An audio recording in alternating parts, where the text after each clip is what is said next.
Oi, gente, bora lá para mais uma aula. Continuando na página 19, prática de oralidade. Diálogo argumentativo. Você participará de um diálogo argumentativo. Isso significa que discutirá com seus colegas sobre algumas questões relacionadas às duas cartas de leitor enviadas à revista Época a respeito da reportagem, de capa publicada no número 731 da revista. Preparação. Leia trechos da reportagem Harvard.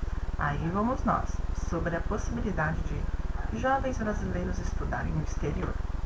Partindo de um caso concreto ou de uma estudante aprovada em 6 universidades americanas, Tabata Amaral, de Pontes. O texto discute o acesso do jovem brasileiro a renomadas universidades fora do país. Vamos ver o que diz aqui esse trechinho aqui. Para o bom desenvolvimento do diálogo, respeito é um item fundamental. Respeite os turnos de fala dos colegas, aguardando sua vez para falar. Respeite ideias diferentes ou com as quais não concorda. Vamos lá. Então aqui nós temos a revista Época, os segredos de quem estuda fora do Brasil. Harvard, aí vamos nós. A jovem passou em 6 universidades americanas. Ela faz parte de uma nova geração que, por meio da educação, quer conquistar o mundo. Amiri Ribeiro e Thaís Lazei.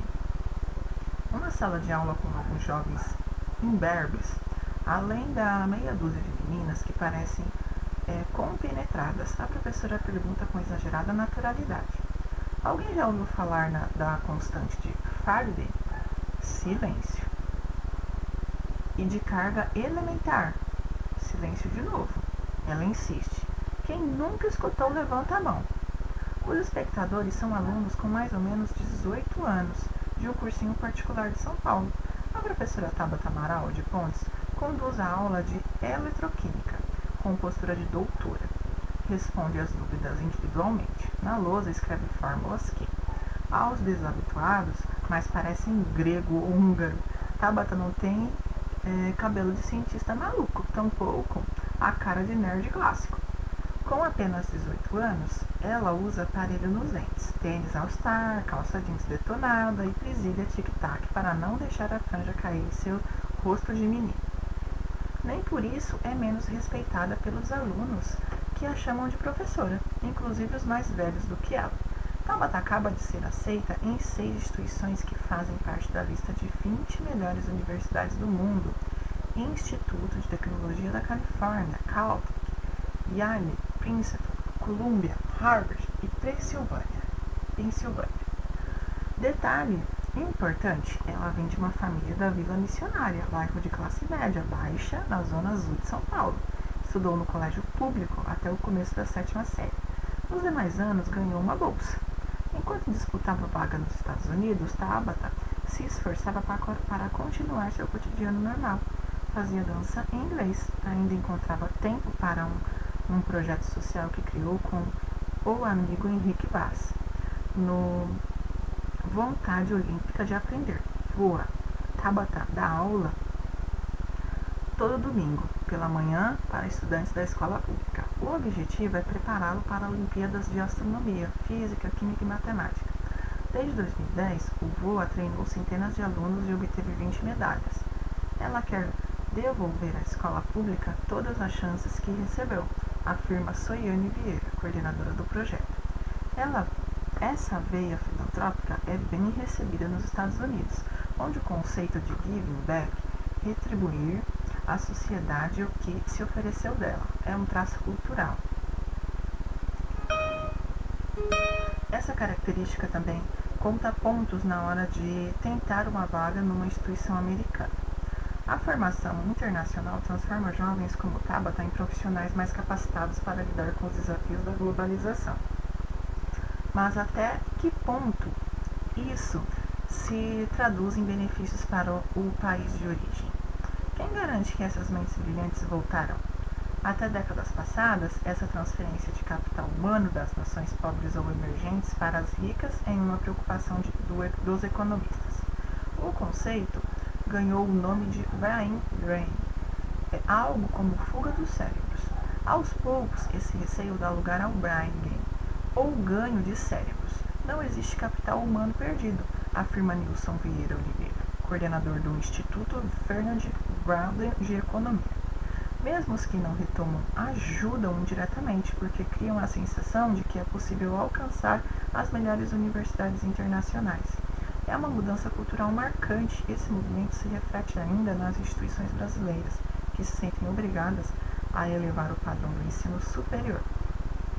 Então, na edição seguinte da revista da seção Caixa Postal, que apresenta as cartas dos leitores, entre outras cartas, foram publicadas estas duas.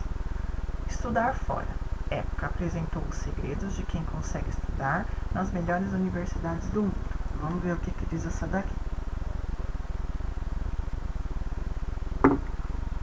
Entrar nas melhores universidades do mundo só é possível àqueles capazes do ponto de vista acadêmico, no processo de seleção dos candidatos às melhores. Existe um mecanismo pouco conhecido em nosso meio, o Nebulin. Ao avaliar as candidaturas, o comitê não sabe se a família pode pagar ou não. Se o comitê seleciona um aluno, a universidade assume responsabilidade financeira, mesmo se a família não puder pagar absolutamente nada. Ou seja, entra quem é capaz e não aqueles cujos pais podem pagar. E quando podem pagar, é óbvio que não devem pedir bolsa de estudos, mesmo sabendo que seu filho será selecionado de qualquer forma. Quando possível, devem até fazer doações às universidades para ajudar no custeio dos que não têm condições financeiras. O que mais me chamou a atenção na trajetória da jovem Tabata não foi a aprovação numa das mais prestigiadas universidades do mundo, e sim a atitude giving back, retribuir à sociedade o que dela se recebeu. É uma prática louvável. Produção. 2. Todos participaram desse diálogo de modo colaborativo a fim de encontrar respostas a algumas questões, de acordo com as orientações do professor. Leia as perguntas e procure apresentar resumidamente suas opiniões e justificá-las por meio de argumentos coerentes. Se necessário, pesquise o assunto. Então vamos lá para as perguntas. Se nós estivéssemos em sala, eu iria perguntar individualmente para cada um. Como nós não estamos, a gente vai fazer isso nas aulas do Zoom. É correto solicitar uma bolsa de estudo, mesmo quando a família tem condições de arcar com os custos do ensino? O que vocês acham? É a primeira pergunta. A atitude de pagar pelos estudos quando se tem condições de fazê-lo pode colaborar com o bem social? Como? No Brasil, assim como ocorre nos Estados Unidos, o conceito de give back é adotado? Que benefícios, em sua opinião, a sociedade teria se todos adotassem o conceito de give back? O que é o give back mesmo que está falando lá no texto? Dá uma olhadinha de novo. Pessoalmente, você se disporia a adotar esse conceito? De que modo essa colaboração poderia se dar? A que conclusões a turma chegou após discutir sobre cada uma das questões? Então, ele está falando aqui, gente, mais sobre as questões financeiras também. Por quê? Você daria o seu lugar para outra pessoa se tivesse condições de pagar os seus estudos? Então, é mais ou menos isso que as perguntas querem dizer. Então, aqui você vai colocar aí um resumo da sua opinião, o que você acha. Avaliação. Concluída a atividade, é importante que vocês opinem como se desenvolveu o diálogo analisando-se.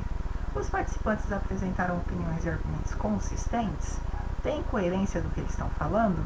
As ideias foram expostas com coerência, clareza e objetividade? A linguagem estava adequada à situação comunicativa?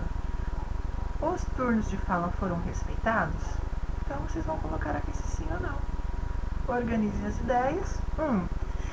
Com suas palavras, complete as seguintes regras de concordância verbal. Depois apresente um exemplo para cada caso.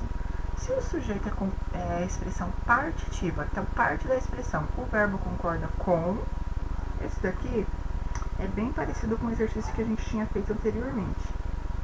Então ele concorda com quem? Qual que é aquela parte mais importante da frase mesmo, a palavrinha mais importante? E ele faz parte do ou com. Qual que é a outra palavrinha que a gente usou bastante também? Se houver. Aí aqui você vai fazer um exemplo. B. Se o sujeito é a expressão numérica, o verbo concorda com. Então, se é numérico, tem que concordar com quem? Ou com o que, se tiver. Aí você vai escrever um exemplo, uma frase, por exemplo. que tem o numeral, aqui que tem a parte, uma expressão partitiva, que é parte da palavra. C. Se o sujeito é composto, o verbo concorda com quem? Se ele é composto, ele tem que concordar com quem? E aí você vai fazer uma frase com o sujeito composto, por exemplo. Então, tem o sujeito simples e o composto, que a gente já estudou. Aqui, nesse outro exercício 2, complete o esquema. Então, usamos porquê. Para que a gente usa esse porquê separado? Então, você pode colocar aqui a explicação e também um exemplo. Para que eu uso esse porquê separado e com acento? Para que eu uso porquê junto? Para que eu uso porquê junto com acento? Você vai explicar para mim. Ok? Então, a gente continua na próxima aula com hora de estudo. Então, tchau, tchau e até a próxima!